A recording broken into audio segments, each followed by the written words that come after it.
How often should you exercise during menopause, and is more always better? After coaching thousands of women through weight gain, fatigue and hormonal shifts, I've seen what truly works and what doesn't. In this video, I'll show you how to exercise smarter, not harder, for fat loss and all-day energy. So let's get into it. There are two main types of exercise I recommend for women going through menopause: exercising with weights and zone 2 cardio. These two forms of exercise serve very different purposes, but when you combine them, they create the foundation for a slim and healthy body. Using weights is all about building a slim, sculpted body, which becomes absolutely essential as we get older. Muscle naturally declines with age, especially during and after menopause when estrogen levels drop. Strength training plays a huge role in maintaining bone density, which is crucial for preventing fractures, staying mobile and living independently long term. On the other hand, zone 2 cardio is all about supporting your heart health, boosting your metabolism and keeping you moving consistently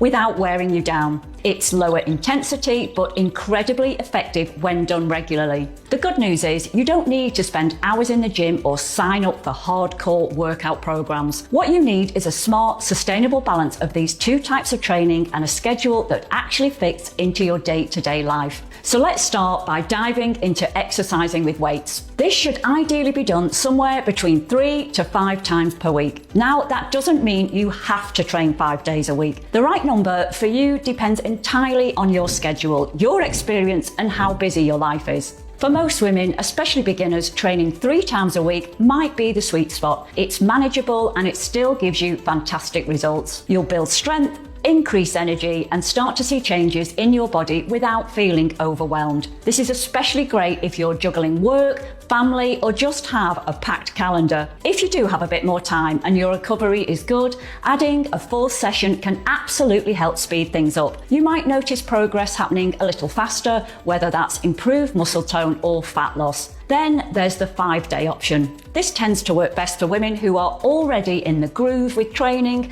or who simply love it and have the time for it. But again, it's not essential. What really matters is consistency. You'll always get better results doing 3 sessions week after week for months than trying to cram in 5 workouts in 1 week, then nothing the next because life got too hectic. Some weeks you might only manage 3 workouts. Other weeks you might feel great and get into 4 or even 5. That kind of flexibility is completely normal and actually healthy. The key is to focus on what you can stick to long term, not trying to be perfect every single week. One of the best things about resistance training is that your workouts don't need to be long. Each session can be as short as 20 to 30 minutes and you'll still get amazing results. 20 minutes is perfect if you're new to using weights or you're juggling a busy schedule. If you've been lifting for a while and you want to get more volume in, 30 minutes gives you more of a challenge. And let's not forget, unlike high intensity cardio that can leave you completely exhausted, resistance training tends to do the opposite. After a session using weights, your body releases endorphins, the feel-good hormones. They help reduce stress, improve your mood, and give you that natural boost of energy that lasts for hours. This is why I personally love training in the morning. It sets the tone for my entire day. But honestly, the best time to train is whenever you're most likely to stick with it. If you want all of this laid out for you, from your workouts to your weekly structure, now let's talk about zone 2 cardio. And I know that term might sound a bit technical, but it's just really a fancy way of describing low intensity, steady state movement. You're moving at a pace where your heart rate is gently elevated, but you still can hold a conversation comfortably. You're working, but you're not gasping for air. Think brisk walking, cycling, swimming at a relaxed pace, or hiking. Even things like gardening, doing housework, or walking the dog can count. Anything that gets you moving consistently for a decent stretch of time. And the beauty of zone 2 cardio is that something you can do every single day. Unlike strength training, which your muscles need time to recover from, zone 2 is gentle and low impact, so it actually helps with recovery,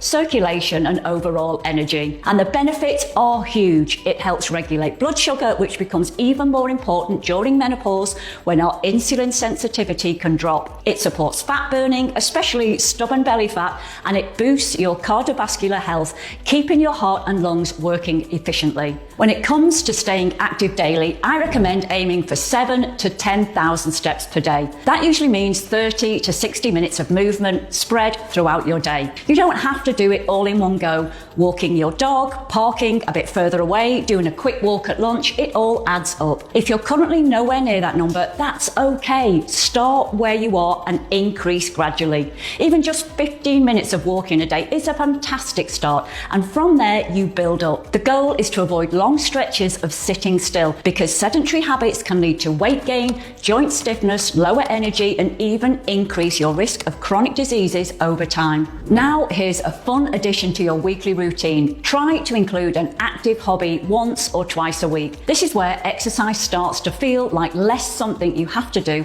and more like something you actually want to do. It becomes part of your lifestyle, not a task on your to-do list. For me, that's tennis. I get to move my body, enjoy the outdoors, and have a great time doing it, and I get to meet friends. It's social, it's cardio, and it helps me stay agile and coordinated, which is so important as we age. For you, it might be something completely different. Maybe it's a dance class that makes you feel confident and free, or a weekend hike that gives you fresh air and time with your friends. The specific activity doesn't matter, it's as much as how it makes you feel. If it gets your body moving and puts a genuine smile on your face, it absolutely counts. Because when you enjoy the way you move, you're so much more likely to stick with it. And over time, that's what creates long-term results and a truly active, healthy lifestyle. So let's put it all together with a simple weekly structure you can use as a guide. At the foundation of your week should be daily movement. Aim for around 6 to 10,000 steps a day.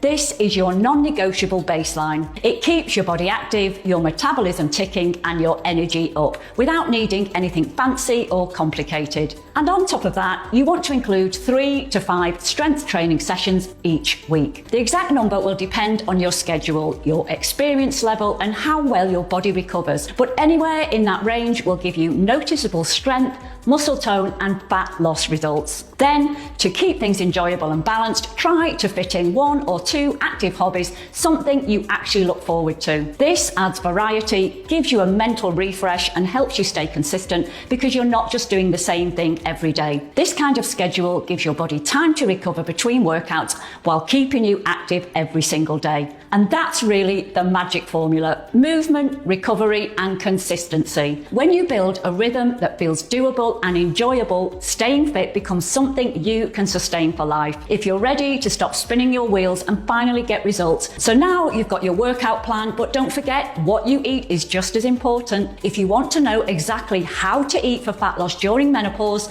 click on this next video and I'll walk you through it step by step.